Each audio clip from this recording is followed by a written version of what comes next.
আজ আমার ১০ লাখ টাকার বিনিময়ে একটি ধর্ষিতা মেয়েকে বিয়ে করলাম। আসলে বিয়েটা নিজের ইচ্ছামতো করিনি, মায়ের জন্য করতে হয়েছে। আমি খুব গরিব ঘরের মেধাবী একজন ছেলে। মা হাসপাতালে ভর্তি, মায়ের অপারেশনের জন্য ১০ লাখ টাকার দরকার ছিল। অফিসের বসের কাছে টাকা চাইতে গেলে উনি আমাকে এই শর্ত দেন। উনি আমাকে বলে উনি আমাকে টাকা দিতে পারে, কিন্তু আমাকে বিনিময়ে তার মেয়েকে বিয়ে করতে হবে। আমি শুনেই রাজি হয়ে গেছি। অফিসে বসের মেয়েকে বিয়ে করব, এতে না বলার কি আছে? কিন্তু বস বলল ওনার মেয়েটা নাকি ধর্ষিতা। ধর্ষিতা কথাটা শুনে মাত্রই আমি না না বলে দিলাম। বললাম, একটা ধর্ষিতা মেয়েকে আমি কেন বিয়ে করতে যাব? বস আমার হাতে ধরে রিকোয়েস্ট করলো, বলল দয়া করে তুমি আমার মেয়েটাকে বিয়ে করো, নয়তো ও যে কোনো সময় আত্মহত্যা করে বসবে। ঠিক এই সময় হাসপাতাল থেকে ফোন আসলো, আর তারা জানলো তাড়াতাড়ি ১০ লাখ টাকা জমা করে দিতে, অপারেশন করতে হবে, নয়তো নাকি মাকে বাঁচানো যাবে না। আমি আর কিছুই ভাবতে পারছি না, আমি আর কিছু ভাবতেও চাই না। আমি বসের সব শর্ত মেনে নিলাম আর বসের মেয়েটাকে বিয়ে করতে রাজি হয়ে গেলাম। বস খুব বড়লোক, তাই বিয়েটা খুব ধুমধামেই দিল। আজ আমার বাসর রাত। আমি বাইরে দাঁড়িয়েছিলাম। বসের মেয়ের মানে আমার বউ রুমের আগে থেকেই বসেছিল। আমি প্রায় ১ ঘন্টা দেরি করে বাসর ঘরে ঢুকলাম। রুমে ঢুকেই দেখলাম মেয়েটা জানালার কাছে দিয়ে বাইরের এক দৃষ্টিতে তাকিয়ে আছে। হয়তো মেয়েটার মনটা খুবই খারাপ। আমি মেয়েটার পেছনে গিয়ে একটু শব্দ করলাম। মেয়েটা পিছন ঘুরে আমার দিকে তাকালো আর আমাকে জিজ্ঞাসা করলো, কেন বিয়ে করলেন আমাকে? আপনি কি জানেন না আমি একজন ধর্ষিতা মেয়ে? আমি বললাম, জানি। মেয়েটি অবাক হলো আর বলল, সবাই তো আমার থেকে মুখ ফিরিয়ে নেয়, তাহলে আপনি এই বিয়েটা কেন করলেন? আমি কিছু বলছি না, শুধু চুপচাপ করে বসে আছি।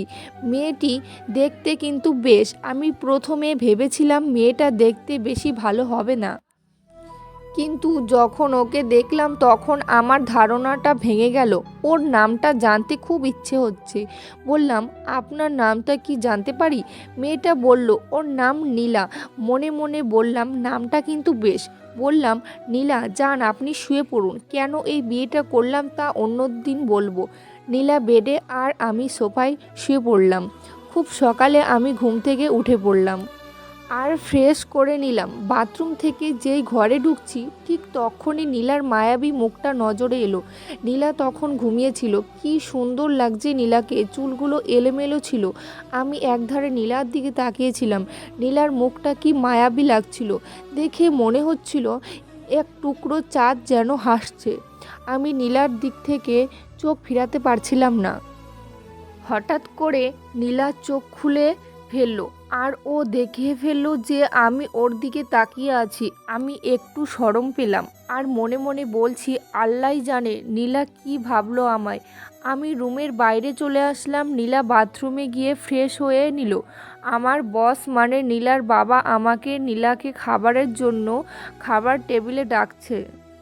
আমরা দুজনে খাবার টেবিলে চলে গেলাম। নীলার বাবা আমাকে বলল, আজ থেকে তোমাকে আর চাকরি করতে হবে না। আমি বললাম, কিন্তু কেন? নীলার বাবা বলল, তোমাকে এই ছোট্ট চাকরিটা করতে হবে না, অফিসে আমি সামলে নেব।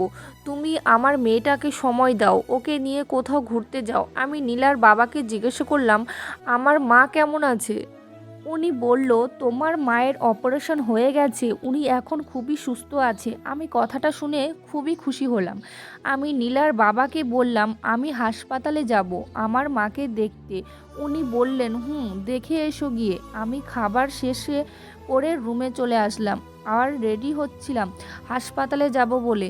পেছন থেকে নীলা বলে উঠল, একটা রিকোয়েস্ট করব, রাখবেন? পিছনে ফিরে দেখি নীলা।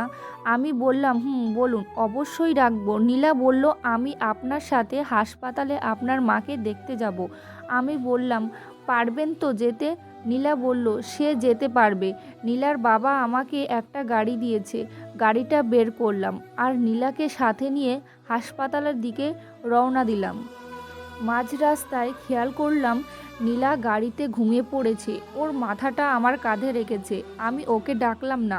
হাসপাতালে প্রায় পৌঁছে গেছি। আমি আস্তে করে নীলার কানের কাছে গিয়ে বললাম, এই যে শুনছেন? হাসপাতালে এসে গেছি। নীলা চোখ খুলে ওর মাথাটা আমার কাঁধে দেখে একটু লজ্জা পেল। আমি বললাম, চলেন। আমরা মায়ের সাথে দেখা করলাম। নীলাকে দেখিয়ে বললাম, মা আমি বিয়ে করেছি। নীলা গিয়ে মায়ের পাশে ধরে সালাম করলো। মা খুব খুশি হয়েছে আমার বিয়ের কথা শুনে। মা বলল, কি সুন্দর আমার বৌমা। নীলা মায়ের সাথে অনেক কথা বলল। মা আর নীলাকে দেখে আমার মনে হচ্ছে ওরা দুজন একে অপরের খুব পরিচিত। আমি মাকে বললাম, মা কাল তোমাকে এখান থেকে নিয়ে যাব।